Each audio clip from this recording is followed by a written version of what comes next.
Confidence প্রথম থেকেই ছিল, কেননা আমি আমার যে প্রিভিয়াস অ্যাক্টিভিটিস সেটা মানুষের কাছে তুলে ধরতে পেরেছি। এবং আপনাদের সংবাদ মাধ্যমের মাধ্যম দিয়ে 2021 সালে যে পরস্পর ভায়োলেন্স হয়েছিল, আমি ন্যাশনাল কমিশনার থাকাকালীন আশিস ক্ষেত্রপালের মায়ের তাদের বিচার পাওয়ার জন্য আমি নিজে এসেছিলাম। জামালপুরের অনেক ঘটনার সাথে সাক্ষী। বর্ধমানে যে ঘটনা হয়েছিল, যে মানুষের ওখানকার মানুষ আমাকে প্রার্থী পেয়ে মানুষ ওখানকার খুশি হয়েছিল প্রথম থেকে, এবং সিটটা খুব টাফ ছিল। এবং 2 মাস প্রায় আমি মানুষের ঘরে ঘরে গিয়ে তাদেরকে আমার অ্যাক্টিভিটিস আমি কী করতে চাই এই ভাবনাটা যখন তাদের মধ্যে পৌঁছে দিয়েছিলাম, একটা সি ক্যাটাগরির সিট সেটা ধীরে ধীরে এ ক্যাটাগরি সিট হয়ে গেল। আমাদের সংগঠন আমাকে বলতে লাগলেন যে তোমার সিট কিন্তু এ ক্যাটাগরি হয়েছে। যেখানে একটা দুর্গম জায়গা ছিল তৃণমূলের, সেই জায়গায় দাঁড়িয়ে মানুষ আমাকে অ্যাকসেপ্ট করেছে। আমার দল আমাকে দায়িত্ব দিয়েছে, আমি সেই দায়িত্ব পূরণ করেছি। জামালপুরের সমস্ত ভোটাধিক যারা আমাকে ভোট দিয়েছেন এবং যারা নাও দিয়েছেন, আমি সবাইকে কৃতজ্ঞতা জানাই। এবং আমি সবার বিধায়ক হয়েই কাজ করতে চাই, এটা আমি আগেও ঘোষণা করেছিলাম।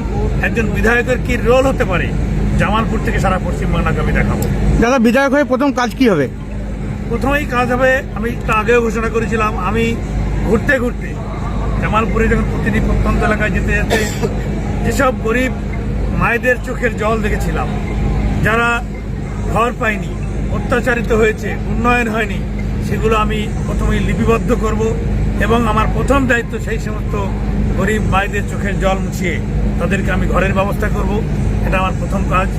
এবং দ্বিতীয় কাজ হচ্ছে জামালপুরে যেসব বেসিক ডিমান্ড রয়েছে সেগুলো বেসিক ডিমান্ডগুলো পূরণ করব। বিশেষ করে ওখানে একটি ইলেকট্রিক চুল্লি নেই, তার জন্য আমি যত তাড়াতাড়ি সম্ভব আমাদের সরকার গঠন হলেই আমি ইমিডিয়েট সে সমস্ত উন্নয়নমূলক কাজ করব। এবং জামালপুরের উন্নয়ন দিয়েই জামালপুরের মানুষের, যারা আমাকে ভোট দেয়নি, চিন্তা করে যে কাকে কি ভোট দেবো, বিপক্ষ তো অনেক ভোট পেয়েছে, আমি সেই মানুষদের কাছে আবেদন করবো আমার নিজের কাজের মধ্যে দিয়ে আমি তাদের কাছে পৌঁছে যাব।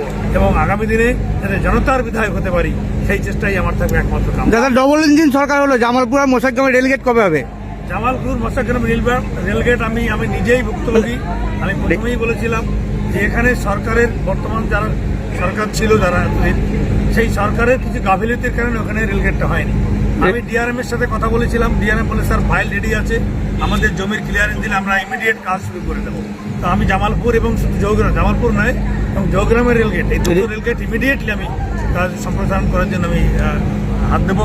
এবং তাদেরকে বলবো, যেহেতু আমার ওদের সাথে সম্পর্ক আছে, কানেক্টিভিটি আছে, আমার ইমিডিয়েট জিএম রেল বোর্ডের চেয়ারম্যান যাদের সাথে কথা বলার মতো আমার ক্যাপাবিলিটি আছে এবং তারা আমাকে চেনে, সেই আমার যে কানেক্টিভিটিস যে ক্যাবিনেট মিনিস্টার যখন আমি ছিলাম, ন্যাশনাল কমিশনের ক্যাবিনেট মিনিস্টার র্যাঙ্কে আমি ছিলাম, তো সে কারণে ভারতবর্ষের সমস্ত বড় বড় আধিকারিক যাদের সাথে আমি সংযুক্ত হয়েছি তারা আমাকে এখনও ভালোবাসেন।